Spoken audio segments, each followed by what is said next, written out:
Hi, everybody. Thank you so much for coming. We're going to get started in just a minute. For those who don't know me, my name is Sam New.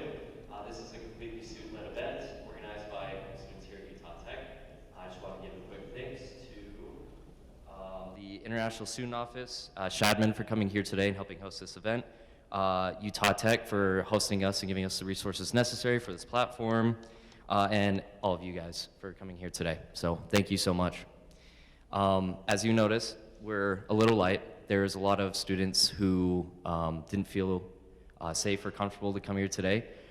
So the first part of this program, we want to collect a few words and letters from some of the international students affected, just to give a bit of a platform before we get started into our Q&A. So real quick, I'm going to give Ellie Burton the platform. Thank you all so much for coming.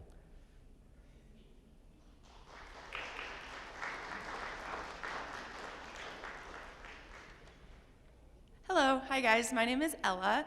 So one of the most important things for me when I was thinking about what I could possibly do to help these students is to try to give them a voice. So I did collect 4 anonymous statements from people that have been affected.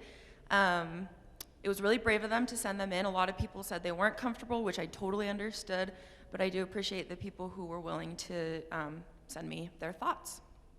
So this first student says, as an international student, we already face struggles that are unique to our situation. Yes, we do sign up for it.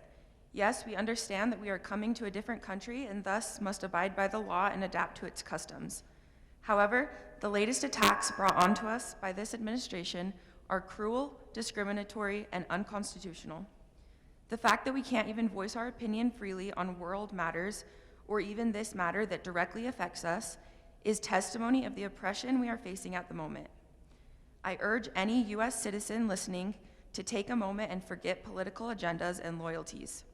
We are all human at the end of the day. So please, whatever you voted for, whatever you stand for, I ask you to put humanity first and realize that this is not a simple immigration measure. This is an attack on immigrants, legal or not. People that have come here to achieve their dreams and work toward a better future. And this will escalate unless the ones that still have their right to free speech speak out. I have seen some discourse online, and I just want to say, the same way they are coming for us, they will come for you eventually. We are more similar than you think. Another Utah Tech student writes, Dear Utah Tech community, I write this letter today as the only safe way that I could deliver this message without risking my status. Even writing such a sentence scares me, and it should scare you too. Never in my 4 years would I have ever thought that I would be silenced in such a gross manner. I was aware as an international student to be extremely careful when it comes to the law, but I never thought it would come to this. There is no doubt about it. My constitutional rights as a person on American soil are infringed. To be honest with you, I never knew much of the Constitution when I arrived here. But I knew this. America was a place that I could practice free speech and engage in the acts of peaceful protesting, and the Constitution didn't let me know this. Americans did. The way that Americans march down the streets and speak about your government so freely inspired me. The way you were allowed to study freely in higher education institutions that do not censor history and force political propaganda onto its students urged me to come here. And I enjoyed my stay, to be honest. Yes, I struggled. Yes, I experienced my share of microaggressions and even straight-up racism. But I was luckier than my peers. After all, I am racially ambiguous and didn't have a clear accent. I mean, yeah, people noticed the strange name and color of my skin, and my identity for the most part was concealed. I integrated. I spoke freely, lived freely. But let me be loud and clear, that is no more. The freedoms I and so many international students were offered are no more. So I'll be frank. What is shocking is not what the president did, it is shocking that he became president in the first place. Some of you sit here today as voters, and no matter how you voted this past presidential election, I want to tell you one thing. If you are not a billionaire, you will soon be affected too. I'm not alone in this. My constitutional rights are not alone in this. You and yours are too. And trust me, I see you. Those who downcast their gaze whenever the consequences of your votes start to affect real people, and you are forced to be met with the consequences of your actions. My purpose is not for you to pity me or to shame you for your vote. Just know the next time a presidential-elect breaks his back to uphold the oligarchy, you should probably reconsider your vote. Your vote is your own, despite what your family, friends, or church says. If you can't think of our 10 students or the thousands of international students across America who didn't vote for this because we couldn't vote at all, think about yourself. Take care. Another student writes, as someone without citizenship, I feel scared. My family member was taken into custody to be deported and treated with no respect throughout the process. I tried to call and advocate for them, and the person I spoke to sounded very helpful, which put my mind at ease. But then I spoke to my family member the next day, and he said they have not even been meeting his basic needs of medication. People refuse to believe this type of inhumane treatment is happening in the US.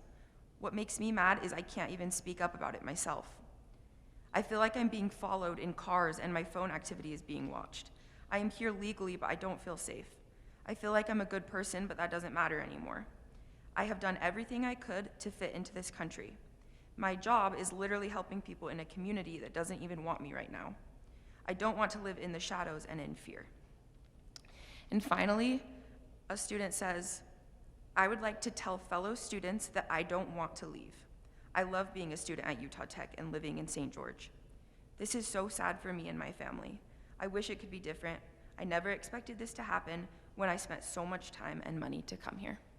Thank you.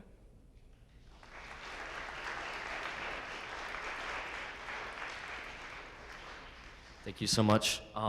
In an environment where it's very difficult to share those things right now, first and foremost, we want to give a platform for any of those students just to get their voices heard. As many of you know, this is a response to the 10 Utah Tech students who've had their visas revoked, and I'd like to read the official Utah Tech University statement, go over this flyer, and then get started with our Q&A with Shadman. So, this was 8 years ago at the Utah Tech website, titled the International Student Update. Utah Tech University is aware of federal actions impacting international students and is closely monitoring students and exchange visitor information system status changes. Staff in the university's Office of International Programs are offering support and resources to affected students, helping them follow federal laws and regulations, and working with the academic affairs to help impacted students. Across the country, the Department of Homeland Security is canceling select international students' I-20s, also known as their Certificate of Eligibility for Non-Immigrant Student Status. Once international students' I-20s have been canceled, students have 15 days to leave the United States or regain their status by getting their I-20s reinstated. At this time, 10 Utah Tech international students have had their I-20s canceled. These students have received information and support from our International Program Office. Please note that the cancellation of an I-20 is a different process than deportation, and no UT students have been detained or deported at this time. Utah Tech University will continue to monitor the situation, communicate with impacted students. We have a great international office, and we've been providing as much as we can for these students. For those who want to show more support, we've been requested, I had a handout. This was put together by Millie Young and a couple other students here. The front is the Utah Representative Contact List. There's not a lot of information out, so if you have any questions about the situation with these I-20s and the revocation, you have your local resources here, and you also have your representatives here at the front card. We also have a letter, a template for those who want to go over it and send their thoughts on the situation. The International Student Office, like we said, is helping those students who have to vacate within 15 days. We also set up a private donation through the Development Office here on the back, and all these proceeds will go to those 10 students who need to vacate the country within 15 days. Unfortunately, at this time, that is about all we can do. We want to give the rest of this time to get a little bit of information on any specific questions about the situation, any concerns people have, and so I'd like to invite Shadman from the International Office to come take the mic. We also have a mic going around. I believe we have a second one somewhere. Until we get that second mic, feel free to just raise your hand and speak clearly. Thank you.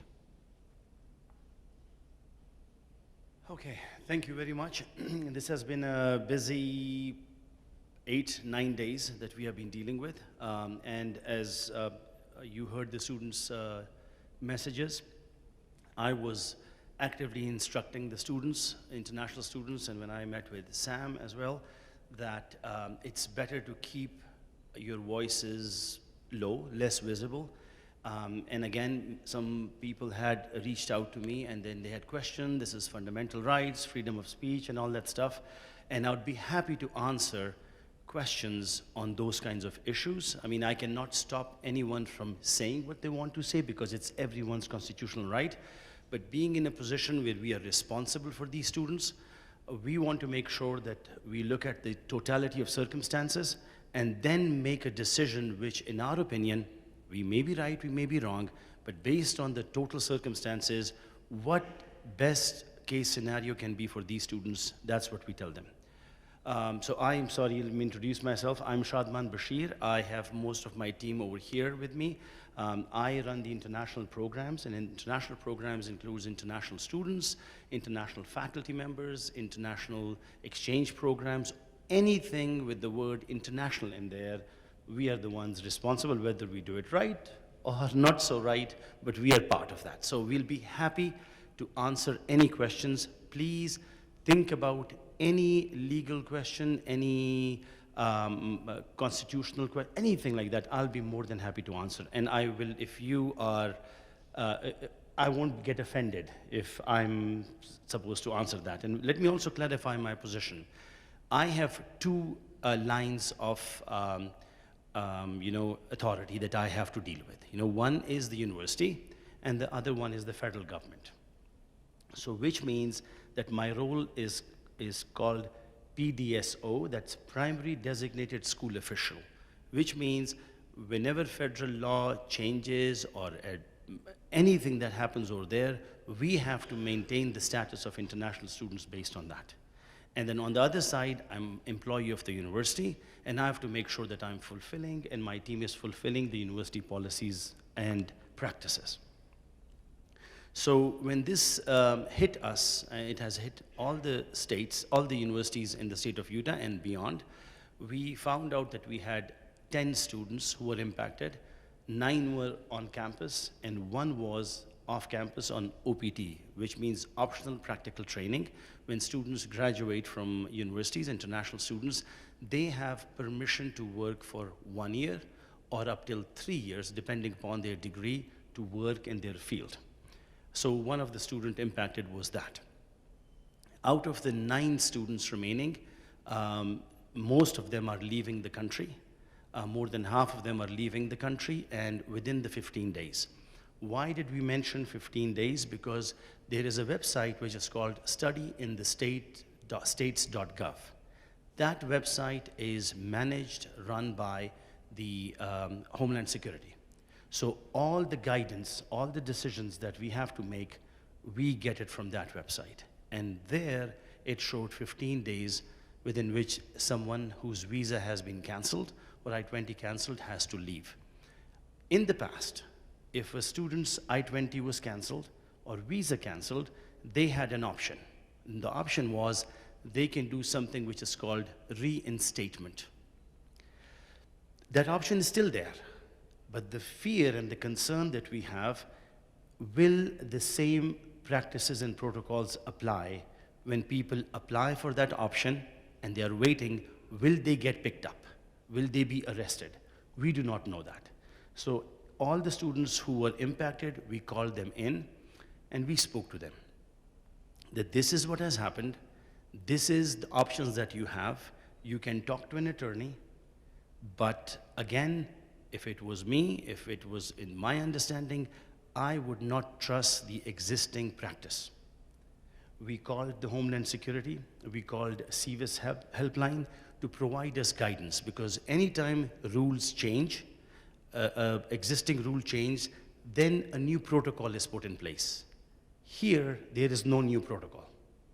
So the CVIS, Homeland Security, has told us they do not know. So the people who can guide us, they don't know because things are happening so fast.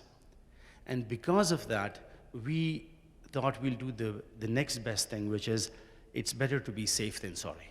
So we are helping the students who want to leave. We are covering their cost of their flights back home, and we want to make sure that they leave within 15 days, because when they leave, there is a stamp. Why is this important? For two reasons. One, that they do not overstay. Two, that they do not get arrested. Because if they are arrested, then they end up in deportation proceedings. So if they get into deportation proceedings, it comes on their record. They can have lifelong, 7 years, 3 years, 10 years bar, where they can never come to the US. So we always, when conditions happen like this, we always make sure that we discuss with the students or anyone who's impacted, and then give them the options. And of course, we cannot give legal advice. We can explain the existing law to them. And they are free to talk to lawyers, and many students have spoken to lawyers. But you also have to understand in this case, in this kind of situations, the lawyers are best source of support, but the lawyers also don't lose anything. Because if you say that you want to fight your case, you pay the attorney, and if you're arrested or deported, your money is done. You paid the attorney. So in our case, since there is no benefit for us. We do not get any benefits from stopping these students. The benefit for us is, these are the kids, we see them, we know them, we meet them before they're even here. So they're your friends. When they're here, they become your friends. My team, we meet these students sometimes before they come to this university. So we deal with every problem. I mean, you can't even imagine how many of these students would come in, I have a problem. They come sit with us and we talk to them. I most of the times don't even call them students. I'm like, these are my kids. And I tell them from the very beginning, if you do something good, I'm happy for you. If you do something bad, then we will have discussion, because I'm going to be very serious, because I do not want you to hurt your chances of success in the US. These students are paying more than other students. They're paying 3 or 4 times more tuition. They have less scholarships. They have more restrictions to work, which means they cannot just work anywhere. They can only work up till 20 hours a week on campus.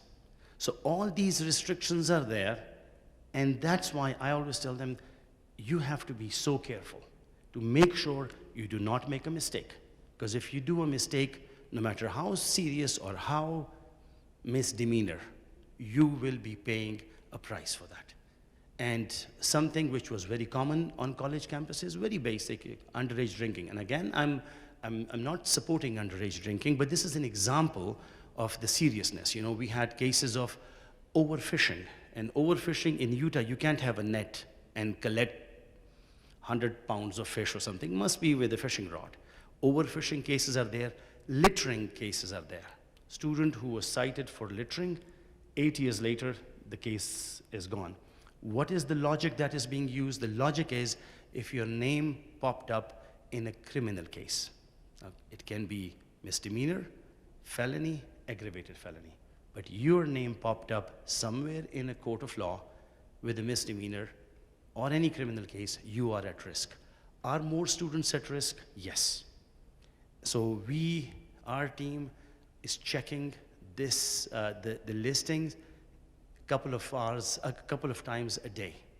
And then we inform each other, okay, no new cases, because we do not want the students to be hurt. So this is the brief background of what it is, what we are dealing with. And also one very important point, and some people have had this argument with me, and I was very clear with that, with them. Visa is a privilege. See, you don't have, like the way I came as an international student, when I got a visa, it was not my right. So when it's a privilege, you are bound by a long list of restrictions.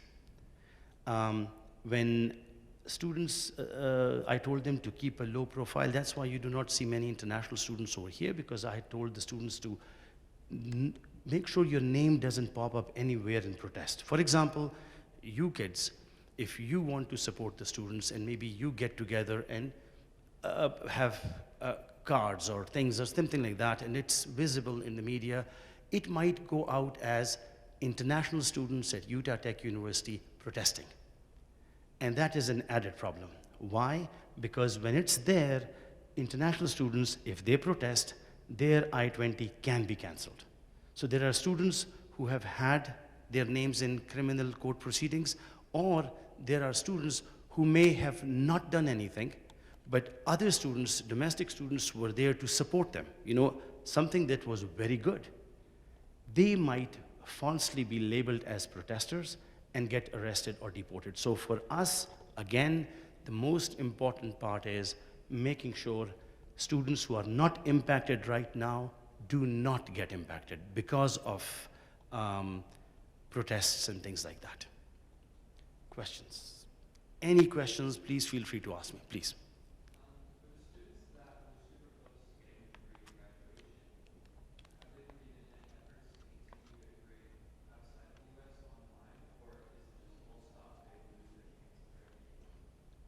Okay, let me just stop this. Let me tell you, this was I mean, I've never felt more proud of being here, being in this university. The best part that I mean, Ali is here, sorry.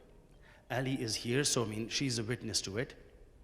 As soon as we found out, I walked to the provost's office, I spoke to them, and then the provost immediately informed the deans, all the deans, and including Ali, everyone involved, what can we do? That was, no one told me how to do it, how not to do it, nothing. The only question, the statement I received was, how can we help? We spoke to the students. We are in meetings, in close contact with all our counterparts in other Utah universities because it's something, it happened for the first time. It had never happened this way.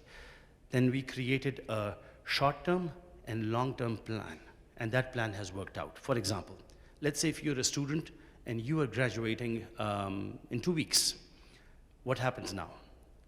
You're leaving, okay, but this is the final last sprint of your academic career, you know, in undergraduate career.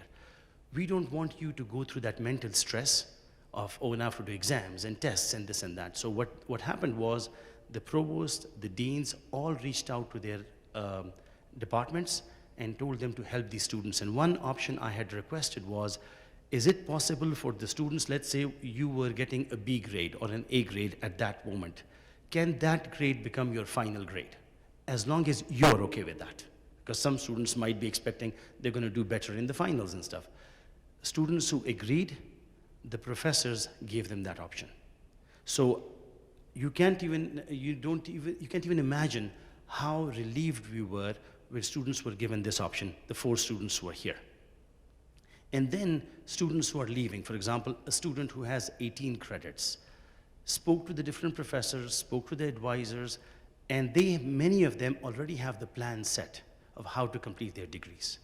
We told them that wherever they go in the world, for example, let's say there's a class, Biology 1600, and a student is required to take that class. A student can take that class, let's say in Spain or in Japan or in Canada, for example. We will work with that student to make sure that the class that they take over there is similar to the class that is being taught over here, so we can do the articulation for that.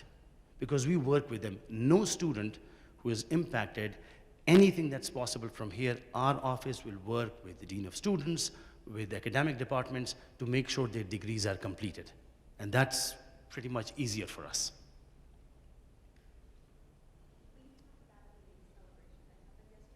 Yeah, yes. Yes, yesterday, and again, I was telling them that our office had nothing to do with it.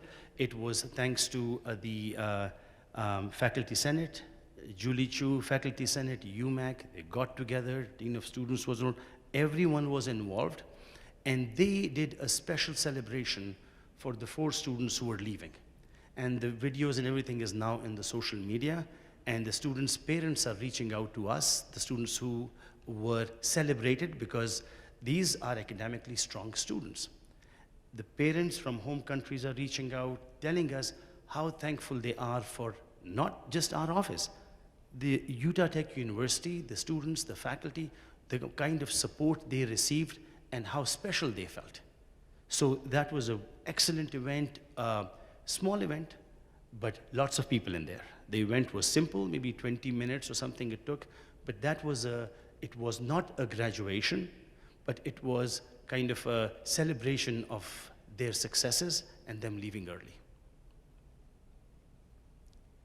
Questions? Yes.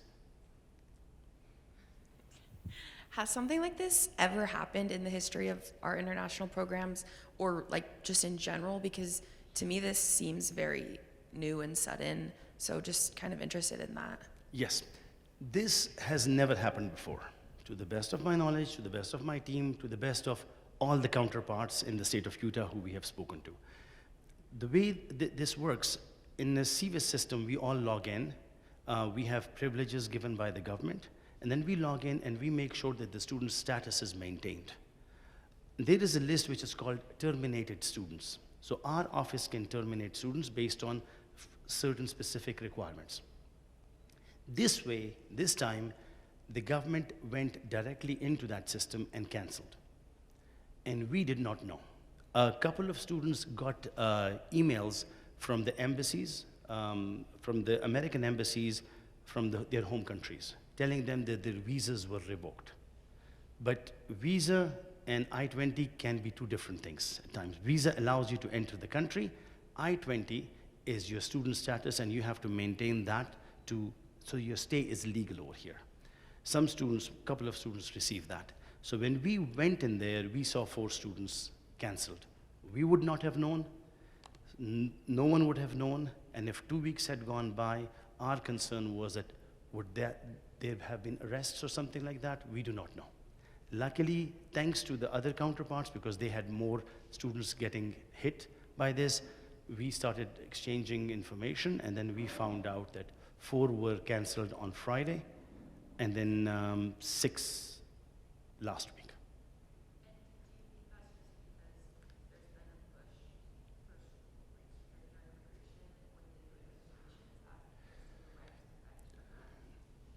Okay, now immigration law and procedure and practices are 3 different things. You know, one is the law that's written, one is the procedure, how you follow that law, and the third one is how do you implement that? The implementation has become more serious. You know, because all these students, and that was also a major point, that when we say students had criminal record, it doesn't mean that anyone killed someone or something. No, underage drinking or driving without insurance or expired license, something like that. Again, not right. It's a violation of the law, but till now, these kinds of things were not paid attention to the way it happened now. So, did they break the law? Yes. Were we expecting in a 100 years that this was going to be impact? No, but it did. So, and it never happened before.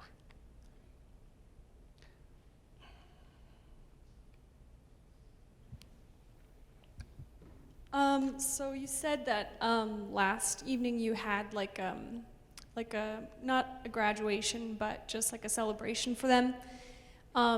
In the coming weeks, are they still going to be awarded those degrees, or yeah, they are? Yes, Okay, of course. perfect, Yeah, sweet. yeah. Because you see, degree is not based on the event. You know, that's just handing over the degree. The degree is based on what they have done. So yes, it will be like that. Yeah.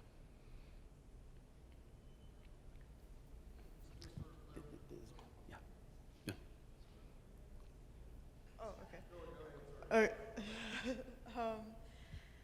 So you said that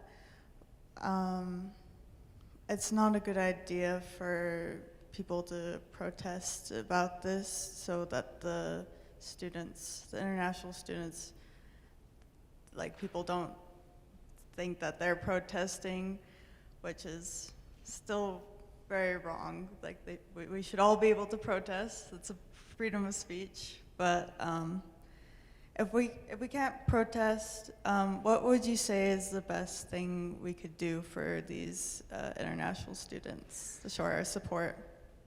Very good question. And I have been answering this. You see, and again, I do not have the authority to tell someone to protest or not to protest. I always tell them sometimes a request is more powerful than a command, you know? And maybe if I had commanded, you guys would be protesting. But I have been, whoever spoke to me, I have requested that, you know, maybe I'm wrong, but since this is a small location, There's more visibility in this place. So gatherings and protest, my fear was this might negatively reflect on the students because, you know, and some people had said, you are telling us to shut our mouths and not protest, and this is our fundamental rights. And I'm like, agreed. This is my fundamental right too. And that's why when I came to the US, it was for the US Constitution and the freedom of speech, because I can say many things that I could not say in many other countries. But when one person's right has the potential of hurting another person's privilege, then I am directly connected with the ones with the privilege. My goal is to use the best of my abilities and try to protect them. Maybe you protest, maybe nothing happens.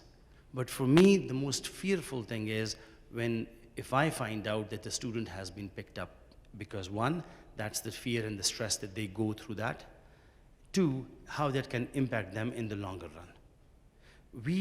Just to add to a point, we deal with everything with international students. For example, we have had cases where students are in the hospital. We deal with that. We had students from another country, students is alone, no one is there. We step out, help them, emergency, all that stuff. We are with the student. The parents could not believe how is it possible that staff members of the university where the kid is studying are taking the kid to the restroom in the room. We do that because these are our kids.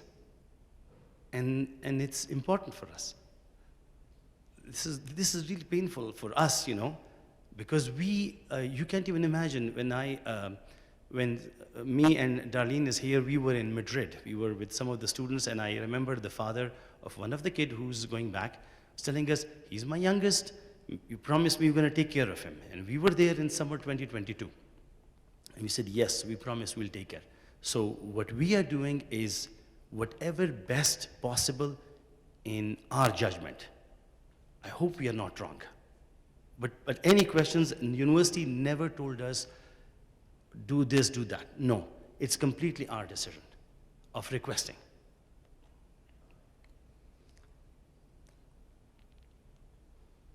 Hello. Oh, if I might add to that as well, the handout was kind of our call to action. We've been advised by these things, and we fully entrust in that, and we want to have an outlet for our friends who are affected by this. I'd recommend if you have any questions or concern to reach out to your representatives. They're on the card. There's a letter template as well. And if you want to help in a more personal way, we have that donation link as well.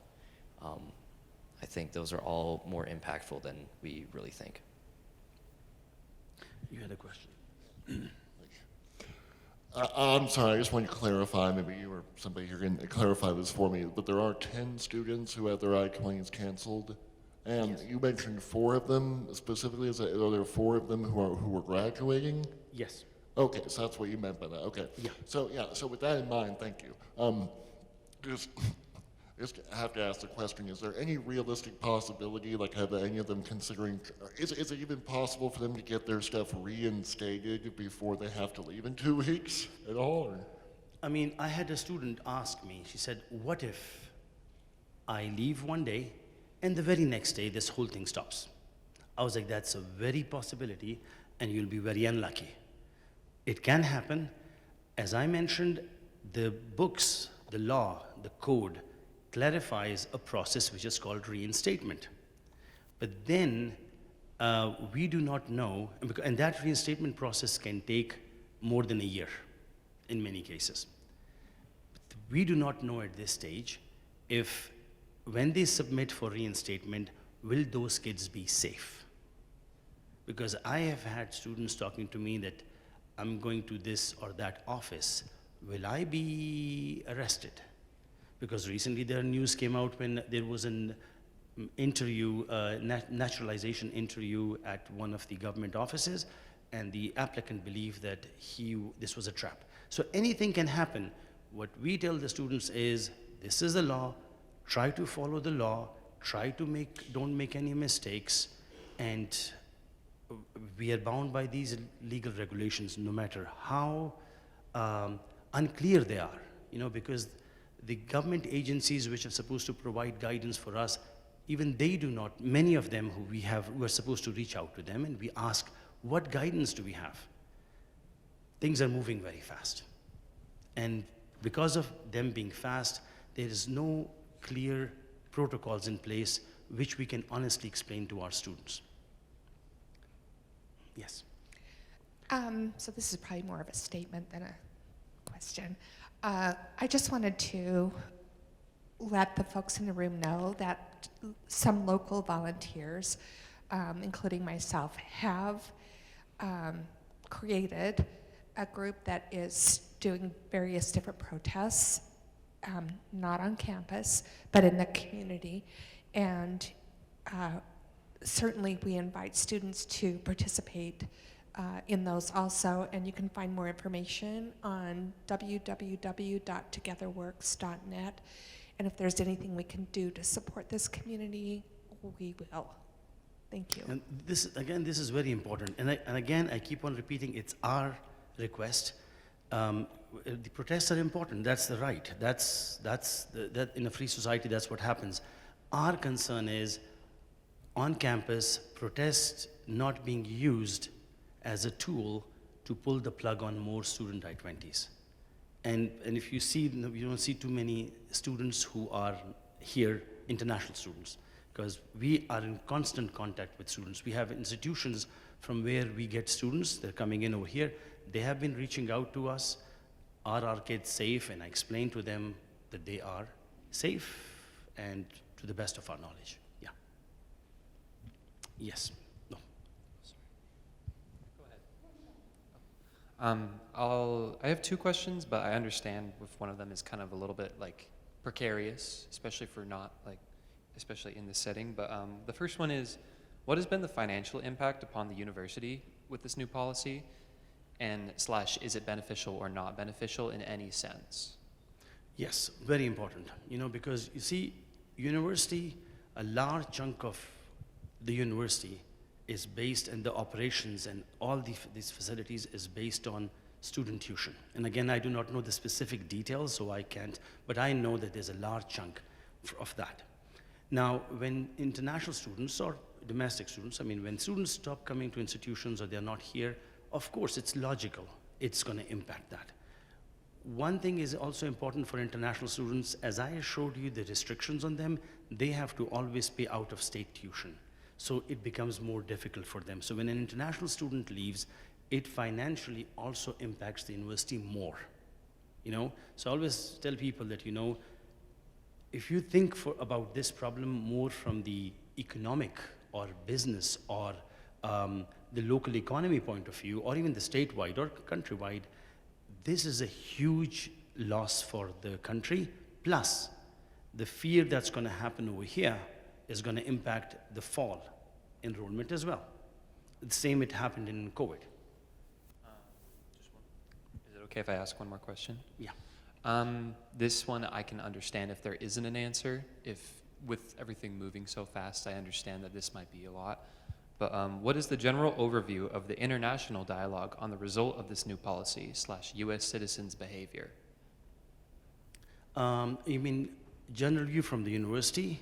No, or general overview from international. You see, I was just in a meeting with business leaders from state of some Utah and some in Colorado, and again, it's a different context. What this is going to do, this is going to attract the universities in Europe, more international students who will go over there. For example, Spain, Romania has opened up. Spain is very attractive for education. We just had this meeting we were talking about the decisions of businesses as well as students moving towards European, especially Eastern European countries as well for educational opportunities, which will be the revenue that Utah, our universities will lose. So now the goal is to make sure that that doesn't impact us, or it is as less impactful as possible. So our team members have multiple phones. So I have one phone for my personal use, one phone is the office WhatsApp number. And with WhatsApp number, we have the stakeholders, the parents, potential students, they are calling us, and we have to convince them that your kids are safe over here. Because if they think that they're gonna send their child over here and they're gonna be in any kind of danger, it's gonna impact all of us. Because first we have to look at us as a university. What will our students lose if the enrollment goes down? And so that's why all of us working together makes it, especially like the event like yesterday, when the event was done, we sent that information to the stakeholders, the parents, the recruiters, and this sends a very strong message how the university is together supporting these students. So thank you very much, everyone, for everything that you do. Yes, you had a question. Yeah. So you've mentioned the Constitution a couple of times, and I want to ask you, do you think what's happening is constitutional? Okay, again, and you don't want to start that because I'm a law professor. So I love talking about Constitution, so I will try to, as low as possible, as basic as possible. You see, the Constitution has the law, and then there are the practices. And there is also the intention behind the creation of a specific law. From what we see in the system, what's happening to the non-US citizens, unfortunately, from a strict interpretation of the Constitution, it is legal. I hate to say it, because I'm connected with this process, but it is constitutional because, again, their students are not being stopped from speaking. If they were stopped from speaking, that was violation of the First Amendment because that's the Bill of Rights, and the Bill of Rights applies to everyone. We think that when students are speaking, it might be interpreted as protest. And that protest might hurt them. So that's why when there's a legal case, there are no winners or losers in the legal case. It's just the interpretation of the law today is different than interpretation of the law 50 years from now. So good question, but again, my opinion. I may be wrong. I'm not that big a lawyer. Pleasure. So I-20s are consistently being terminated. Does the university have plans in place for if more students are affected? Yes. You see, think about it. Monday we find out, and Tuesday, and by Wednesday we had a plan in place, So now we are more prepared. I mean, just to give you an idea of Monday morning, 6 a.m., then I went to bed Tuesday night at around 10:30. So I was like completely up. Why? Because this whole night we are in contact with people in other parts of the world, and they don't sleep at the same time when we sleep. So it was panic from the very first couple of days, 2-3 days, and then we had the plan in place and everything moved in. Now, I hope not, I hope I'm wrong, but we may expect some more cancellations. And if they do, we have the plan in place and we are ready for that. In fact, let me just add, just to give an idea, students who bought their tickets, the business services moved very fast, and they just picked their tickets, their checks. So they bought tickets. Some who couldn't buy, we bought them from our office. They just chose the flight, and they all received their checks so that it will be easier for them. Sorry, go ahead. Oh, hello. Sorry. I have two questions, and first one is so quick. The same or like similar situation is happening to like the professor or other immigrants, or it's just for F1 or J1 students? Okay. Again, you see, anyone who's on a visa is in the same category. Okay? So will this impact a professor or a staff member? It can. If today, if their name is somewhere on a criminal record, which again, I hate to use the word criminal, but that's how it's interpreted, because it can be something as petty as small as underage drinking, I see. And I'm not saying 2-year-old drinking. I'm saying maybe 20-year-old drinking, that kind of thing. But we, as of now, we have not heard anything like that. We have very few international professors who are on visa status on campus. I got it. So. My second one is, one of my friends who is student of University of Minnesota said like his school's international office said to international students, like recommend not to visit back to their home country because it can be like the immigrant check, the entrance could be difficult. So what do you think about that? Yes, and I have actually told many students. Some I told them, don't worry too much. Others I've told not to go. You see, because this is a question of international policy. So policy, you can play around with policy. There are countries which are easy visa countries. There are countries which are difficult visa countries. We may have 50 admits from one country and no one might get a visa. We may have 50 students from another country, everyone gets a visa. So that is the reality. So we have students who are from difficult visa countries. And whoever has met me, I told them, I would suggest do not go. Because there are lists of countries. There are 3 lists that are being made. Today, a country is on the list. Tomorrow, it may or may not be, or may be heightened scrutiny. So it's better to be safe than sorry. But students who are from easy visa countries, and if they don't have any legal situation, I'm telling them they can go. Even if they have a legal situation, I'm like, you can't do anything anyways. So whether you wait over here, you will be removed, or at least you can go back home and just relax and see if this thing continues. Quick question. So I believe you said earlier that it wasn't necessarily notified to the universities that their I-20s had been revoked. Do you think that was done intentionally so people would maybe get in trouble, and so it is maybe a tool to be used for a future conversation? I do not know, because you see, it can be, but I'm not too much into conspiracy theorists, but it can be, it can be. But the system works this way. As I mentioned, we had one student who reached out. Actually, one student, visa was canceled in December. December, the student gets the notification, and the I-20 gets canceled Friday, I think on the 4th or something. So this is how it was happening. So again, maybe it's everything in the federal government is right now taking time. Any documentation or anything we have submitted because of the restructuring of the workforce and priorities, that is impacting how decisions are being made. So I think maybe that might be the reason, but I don't know any more details on that. Yes.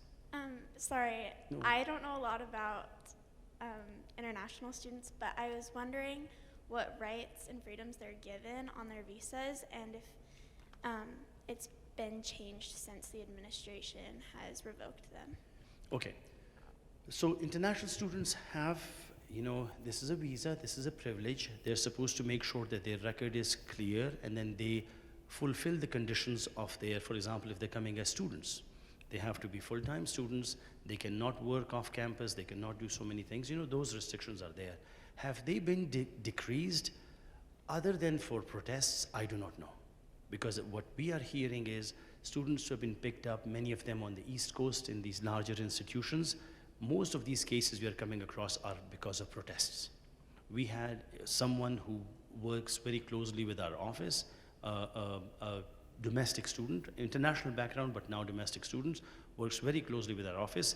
The boss calls her, tells her based on her political beliefs that her job is canceled. Now, this may not have happened 2 months ago, but now the reality is different. People have, who want to take certain actions against certain people, they have more freedom. They feel the sense of immunity is much more stronger now for actions like that. But I have been an international student myself. I came to the US in 2000. I finished my school in 2001. Right as soon as I had my degree, I was like, I'm going to start working. That's when 9/11 happened. So I went through all that struggle because no one knew what was going to be happening. And we went through that for years.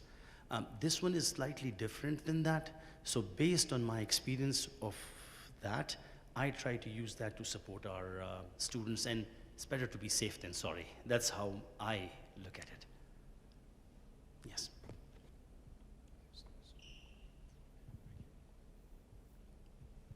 I'm not sure if this is like in your wheelhouse, but the interim president released a statement about the situation shortly after it happened, and we noticed it was only addressed to faculty. Was there a reason why students didn't receive that statement?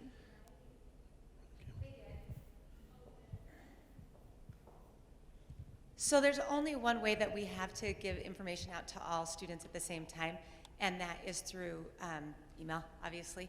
And so every week as the Dean of Students, I send out, so I hope you all read it, but a newsletter. And so the information went out, that same version of that letter, to all of the students for the next 2 weeks on the Wednesday. It's called the Trail Tracker. And so when we got together as a group, we said, okay, the president's going to send out the information to faculty and staff, and then as the Dean of Students, I sent the information out to students.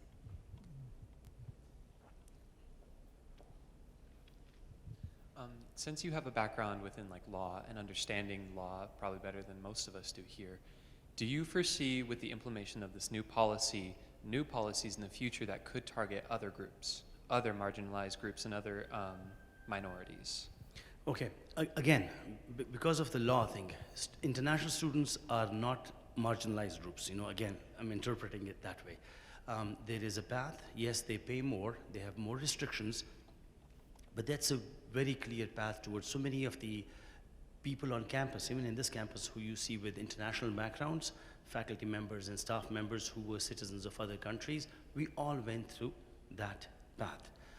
And again, will it impact more? It's a constitutional question, you know. Many a times, the way the Constitution, it's a very brief document, and it's a beautiful document. The key is how that document gets implemented and how the courts interpret this document, because the courts are the custodians of the Constitution. So I cannot say anything regarding that. Can this open the door for more? It may be, or it might not be. It will all depend where the courts will step in and decide what is legal and what is not legal. So that's how I would answer this question, and without going into too much details, because I do not know.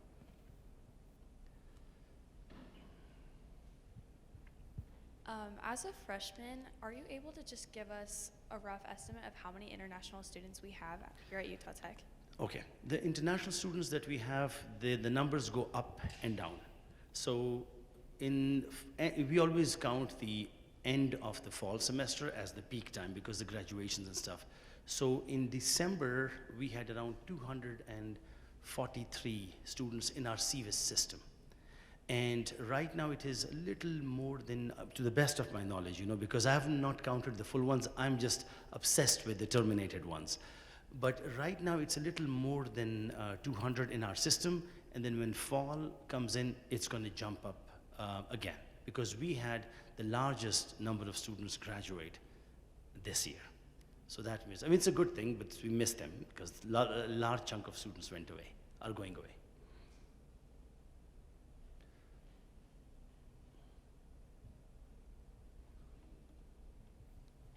I think this stuff's great. What are other ways that we can stand up for students in like real time, like hearing people say things or? I mean, he can answer that question. You see, I come from a mindset of precaution, you know, because I've been an international student and I went through probably one of the most rough phases of the US recent history, which was after 9/11, and then we were supposed to go and report to the nearest immigration office, and then they did not know. And I remember that fear going through that, making sure that we were legal and the documentation and all. So we went through that kind of thing. So mine is more cautious. And again, Sam is here and Bella, and then they can actually provide you more information. So as I mentioned, we are providing the financial help for the students who have to leave in a hurry. Even if we didn't provide it, could they have arranged it? Yes, they could have, because it was necessity. But I was like, if they were here, they spend all this time with us, what if our university or our office can do something as goodwill for these kids? Because these are our kids. If we're looking at the here and now, I just want to take a sec to look around and notice how many empty seats we have here.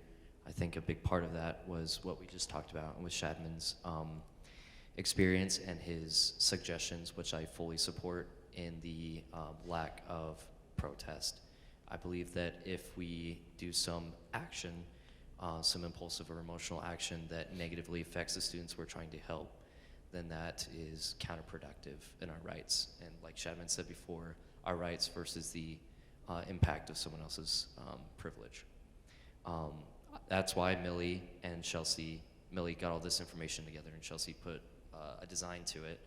All of our senators and representatives, we have a constitutional right to free speech. So to use that in a way that won't negatively affect the students and our friends that we're trying to help. So I'd recommend giving them a phone call. These are all their lines. I've talked to their representatives. It's very impactful to reach out, and we also have letters, a letter template, and all the addresses of both our legislators on the Hill, but also our local representatives that could be reached out to as well. Although they don't have a direct impact, I think giving that voice to who locally represent us is our best way to get some of our voice out there. And for those who want to be more personal in that, we have an amazing institution that's helping these students, and some of them are facing more struggles than getting a plane ticket, and that's why we have the donation link as well. So any direct action today, I would encourage you to invoke your rights by reaching out to your representatives, asking them questions, letting them know your opinions because they represent you.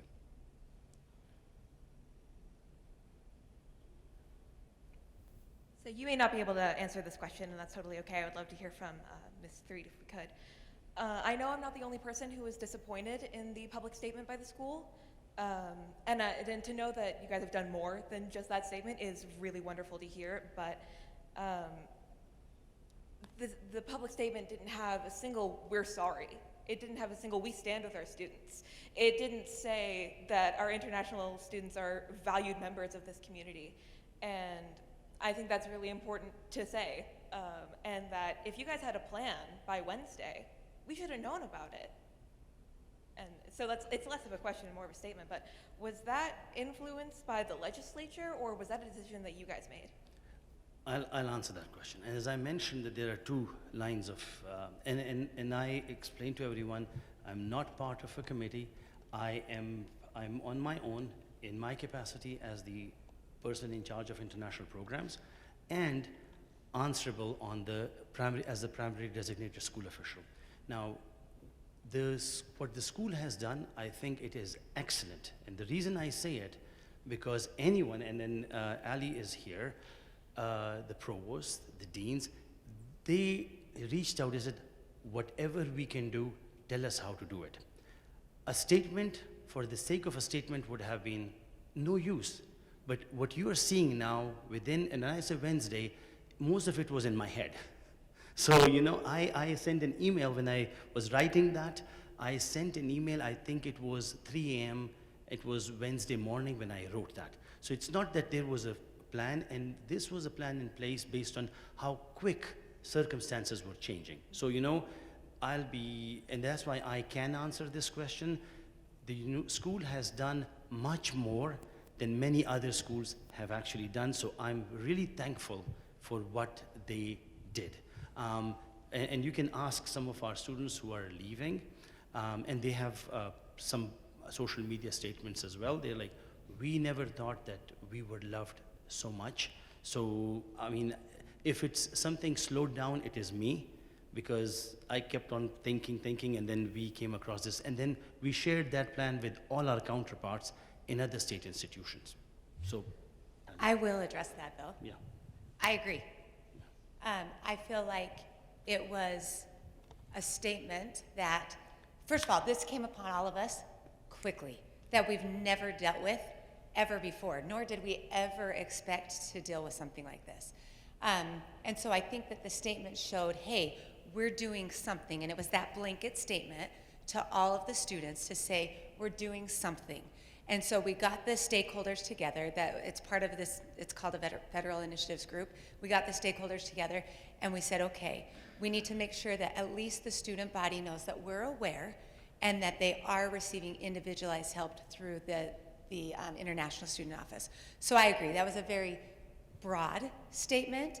That's what the intent was. And then the approach with the students was meant to be very personalized. Does that make sense? I'm not even joking, like the celebration that happened yesterday, which doesn't excuse anything that's going on, but the celebration that happened yesterday that the Faculty Senate helped to really, they were instrumental in the development of that. It was beautiful.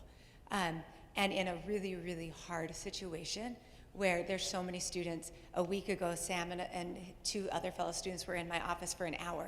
And after that, I ran over to the department chairs and deans meeting, and just exactly what Shadman is expressing.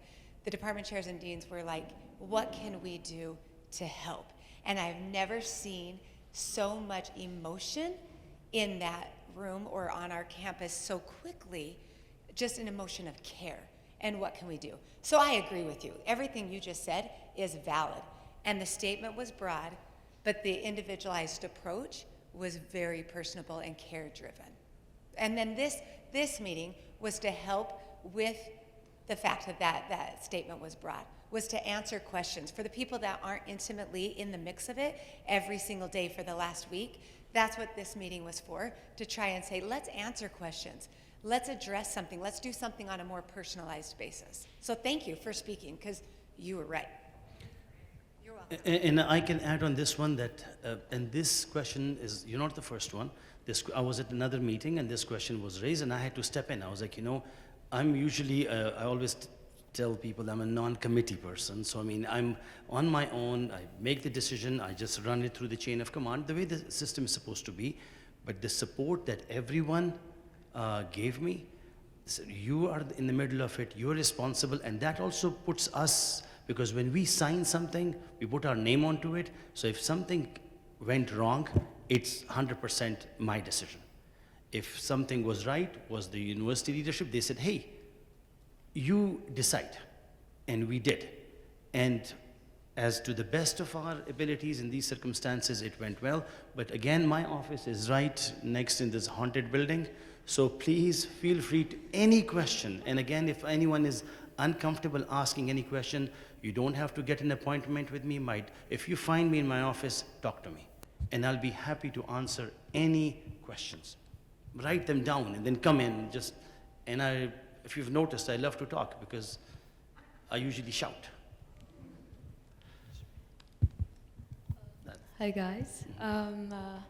So today I got asked if I want to say something, and if you guys don't know me, my name is Miki. I'm originally from Tokyo, Japan, and I'm a senior marketing student. I just was able to graduate yesterday actually, and I wanted to take this place to say I really appreciate all the faculty members, UMAC, international office, and then everybody in Sun News for taking this news and all that.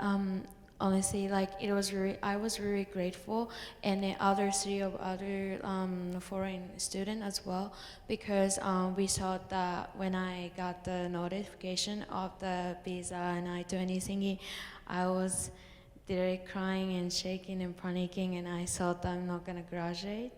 And I live here for about 7 years. I came here as a high school exchange student in 2018. And I was a kid, I didn't even speak in English.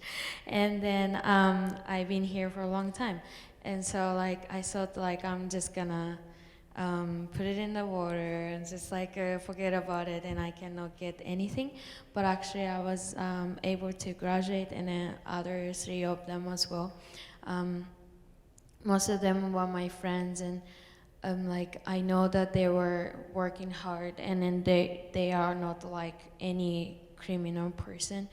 I wanted to say that we all, maybe there was any kind of reason that we got the visa revoked or I-20 got terminated, but only thing I wanted to say is we are not criminals or anything. But honestly, how we felt was that, because some comments was oh, they just did something bad and then they should be punished. I'm yeah, I know, but we took a legal step and then we figure out.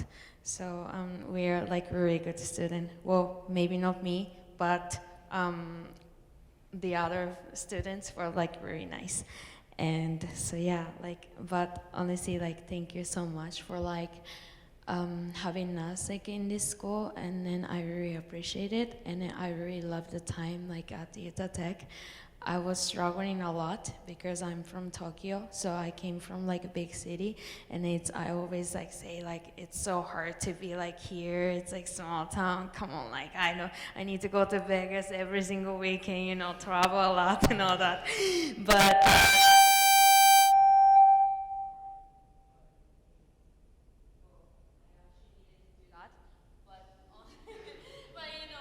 But you know, at the end of the day, of course, I cried yesterday a lot. If you guys saw me at the graduation, I actually deeply in my heart, like I really love this city here. You guys always make us to be like trailblazers, and then like at the end of the day, I didn't want to be a trailblazer for these cases, but maybe it meant to be, and then like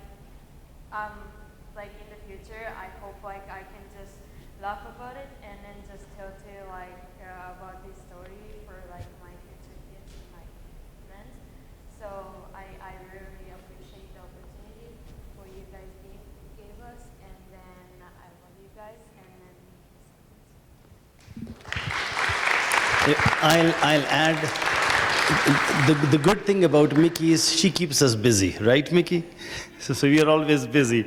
There was, and again, if you noticed from what she's saying, as soon as she came to us and she spoke to us, we started the ball rolling. And, you know, it wasn't the question of them not graduating. The question was them not attending the ceremony. And then the ceremony was not a graduation ceremony, but more of a celebration of the graduation ceremony was done yesterday. Does anyone have any more questions? We have time for a few more. Okay, I think that was... Okay. Okay. There's a question? I can't see very well. We'll go here and then... I'm Quamel Mobley, senior, Utah Tech. But yeah, I just wanted to say it's so nice just to see everybody here. It already means a lot, just seeing you guys. It just shows that you care and everything like that. But really though, like, honestly, if there's another event like this, then there should be, you know, more people. I think that's the biggest way to protest, kind of just your attendance, you know, and spreading the word.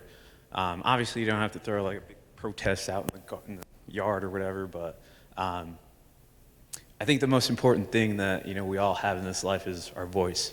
You know, kind of just as a baby, you know, the first thing you do is you cry and wah, but you know, you're using your voice because it is so important.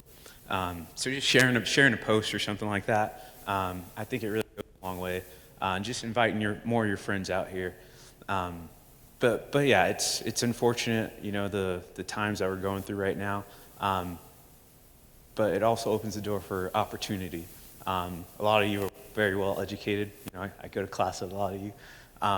And so I know you're capable of things, and I know you're capable of speaking out and reaching out to people and, you know, kind of going above and beyond. I guess I'm just saying that I hope this doesn't end, you know, just here. After this, you know, I know that you guys have more to do. But for us, you know, the students and everything like that, yeah, this is like everyday life for a lot of people. You know, I had the opportunity of being in the military for 4 years. I went overseas to a lot of different countries. And it changes your perspective because, you know, we do have a lot of, what do I like to say? We have a lot of things over here, pretty much. And there's other people over there that their everyday, you know, is kind of crazy. And so for things to, you know, to kind of stem over here and to see everything happening politically, it's pretty sad. But once again, I guess this is time for, you know, all of us to kind of step up. And thanks for sharing the post. That's really the reason I'm here, because I was scrolling through Instagram and I saw it and I said, oh yeah. But yeah, things like that, like, you know, that helps a lot. But yeah.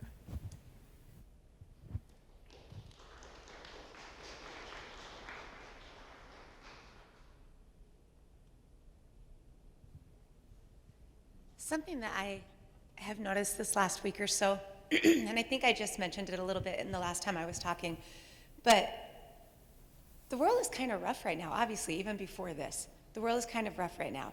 And I'm just going to speak from faculty and staff for just half a second, because that's the role I'm in as I'm an advocate for students. But there's a lot of legislation that's going on, and there's a lot of strong opinions, and there's a lot of people taking sides on each side dramatically on all the different parts that are going on in the world right now. And the thing that I have noticed this last week is that when something that was affecting our students happened, everybody came together.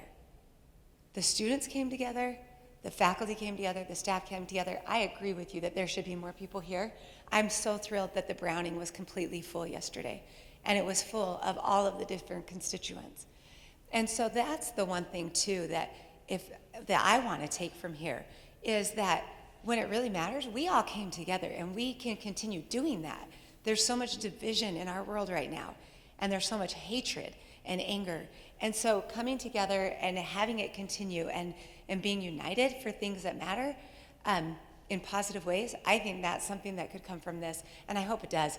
I was so emotional all day last Wednesday. Like every time I went and talked to a group, I was like teary-eyed. And I was like, maybe people think it's my allergies, and then I'm like, I don't care if they think it's what it is. It was emotion, and it was strong. And so that's what I hope we can do, is that we can continue being strong together.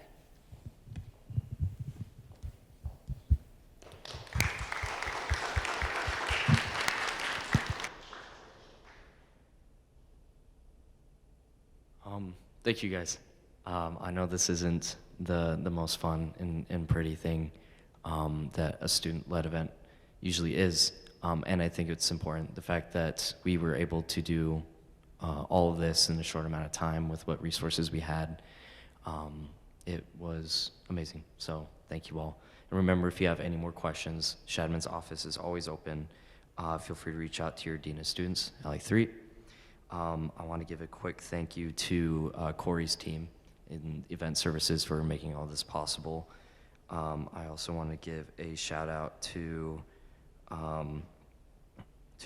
Amy Glockner for helping set up the fundraisers that we have at the back of your cards, for Bella Estes to make sure that the voice gets out to students and that we have the necessary resources for the event, to Ella Parsons for reaching out to those students and collecting their letters, to Kasaya and the rest of Sun News for making sure that we get the student perspective as well, for Millie for gathering all that information and making sure that we have some sort of action we can do to reach out to our representatives, and for Chelsea for creating all of the digital media, the flyers, the marketing we had for this event.